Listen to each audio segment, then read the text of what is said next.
આજરોજ તારીખ 27/1/2025ના વહેલી સવારના 6 કલાકના અરસામાં લીલિયારેન્જના અમરેલી તાલુકાના બાબાપુર ગામે માલિકીના વિસ્તારમાં અવારનવાર દીપડો આવી ચડતા ફરિયાદના આધારે ટ્રેપ કેચ ગોઠવી દીપડો એક પાંજરે પૂરવામાં આવ્યો છે.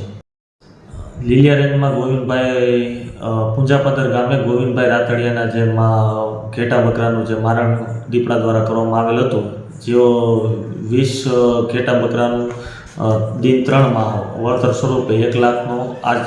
આજરોજ ચેક અર્પણ કરાયો છે. ત્યાં દીપડો ટૂંકમાં રેગ્યુલર આસપાસમાં વિસ્તારમાં આવી ચડે એવું નથી, ક્યારેક અનાયાસે આવી ચડવાનો બનાવ બનેલો હતો, જ્યાં આપણે 2-3 પિંજરા ગોઠવીને પકડવા માટેના તમામ પ્રયત્નો કરવામાં આવેલા હતા, પરંતુ ત્યાં દીપડાના કોઈ પગમાર્ક કે અત્યારે દીપડો હોય એવું જણાતું નથી.